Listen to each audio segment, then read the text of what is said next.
Ukraine and Russia agreed in principle to a limited ceasefire after President Donald Trump spoke with the country's leaders this week, though it remains to be seen when it might take effect and what possible targets would be off-limits to attack. According to Assosicted Press, the tentative deal to partially rein in the grinding war came after Russian President Vladimir Putin rebuffed Trump's push for a full 30-day ceasefire. The difficulty in getting the combatants to agree not to target one another's energy infrastructure highlights the challenges Trump will face in trying to fulfill his campaign pledge to quickly end to the war. After a roughly hour-long call with Trump on Wednesday that both leaders said went well, Ukrainian President Volodymyr Zelensky told reporters that technical talks in Saudi Arabia this weekend would seek to resolve what types of infrastructure would be protected under the agreement. But it was immediately clear that the three parties had different views about what the pact entailed, with the White House saying energy and infrastructure would be covered, the Kremlin saying the agreement referred more narrowly to energy infrastructure, and Zelensky saying he'd also like railways and ports to be protected. During their call, Trump suggested that Zelensky should consider giving the U.S. ownership of Ukraine's power plants to ensure their long-term security, according to a White House statement from Secretary of State Marco Rubio and National Security Advisor Mike Waltz. Zelensky, though, said the conversation focused on the Zaporizhzhia nuclear power plant, which is the largest of its kind in Europe and has been under Russian control since early in the war. He said Trump posed the idea of an understanding in which the United States can recover the plant. It is possible to modernize it, invest money. We are ready to discuss it with you, said Zelensky in a presidential handout video Thursday, recounting the call with Trump. Zelensky reiterated that Putin is not seriously pursuing peace talks, and wants to prolong battles until he is in a stronger position.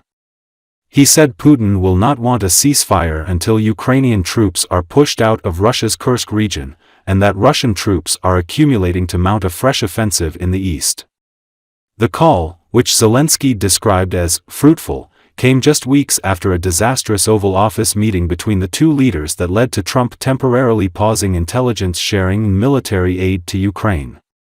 Була сьогодні у нас достатньо довга, тривала розмова з президентом Трампом, і, чесно кажучи, якщо б не було запланованих інших справ, я думаю, що розмова була б ще довшою. Я вважаю, що вона була предметна. За останній час, напевно, найпредметніше і позитивно. Ми говорили про безпеку енергетики, енергетичної мережі та іншої цивільної інфраструктури.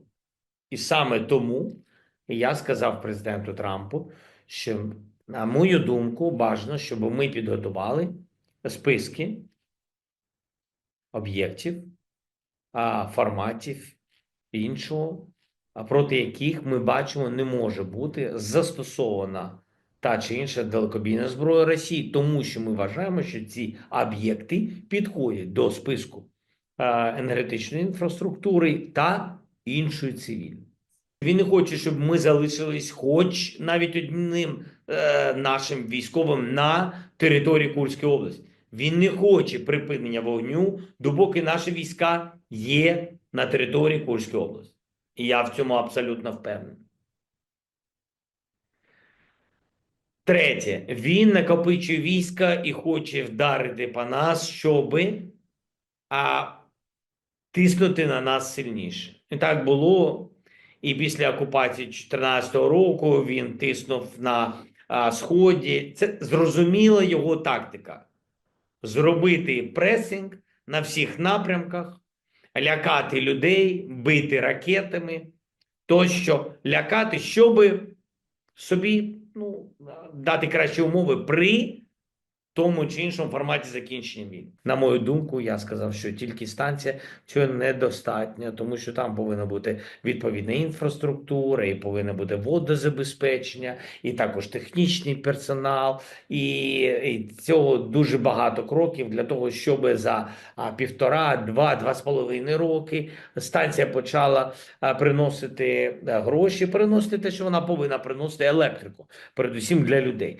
І оце моє бачення. І президент запитав, а якщо буде розуміння, що Америка може це відновити. Я йому сказав, так, якщо можна модернізувати, вкладати гроші тощо, ми готові це обговорювати з вами. Але ми говорили виключно про одну станцію, яка знаходиться під тимчасовою окупацією Росії. European Commission President Ursula von der Leyen stated that Russia is preparing for a future confrontation with European democracies. She emphasized during her speech at the Royal Danish Military Academy in Copenhagen, as reported by Reuters, that while the United States shifts its focus to the Indo-Pacific region, Russia is gearing up for conflict with Europe. Russia has massively expanded its military-industrial production capacity. This investment fuels its war of aggression in Ukraine while preparing it for future confrontation with European democracies, the President of the European Commission highlighted. In this situation, Europe wants to stop Putin in Ukraine. For this, it is expected that the army will be deployed to Ukraine. Former spokesman for the General Staff of the Armed Forces of Ukraine, Vladislav Zelensky, explained why the head of the Kremlin, Vladimir Putin, does not want to see foreign military contingents in Ukraine during a possible ceasefire.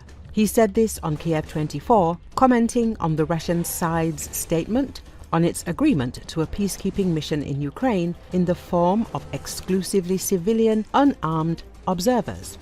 As a representative of the headquarters of the anti-terrorist operation, I can talk a lot about the activities of the OSCE observation missions, those same unarmed international observers who are supposed to monitor the ceasefire.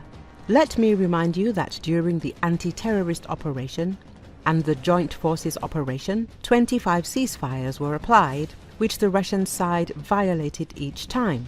Often, not even 2 hours had passed after the conclusion of the relevant agreements, and the enemy violated these very agreements, Zelensky noted. He noted that the only argument that Vladimir Putin will respond to is the argument of force. The OSCE projects, any other monitoring missions, according to Zelensky, will not be an effective factor that will ensure stable and unconditional peace as well as calm on the line of combat contact. I think it is not for nothing that the Russians are so nervous about the fact that French and British officials are ready to ensure the functioning of the armed monitoring mission. And I have seen statements from some senior officials in the Russian Federation saying that these peacekeepers will become legitimate targets for the Russian occupiers. Putin wants to get rid of unnecessary witnesses to the criminal actions that Russian occupiers are actually committing on Ukrainian soil every day, every minute. And not only Ukrainian. In principle, what Ukraine did with the Russian city of Sudzha is a fairly eloquent action, the military analyst explained. As is known, Britain and France have said they are ready to send peacekeeping forces to monitor any ceasefire in Ukraine. Australian Prime Minister Anthony Albanese said his country is also open to requests.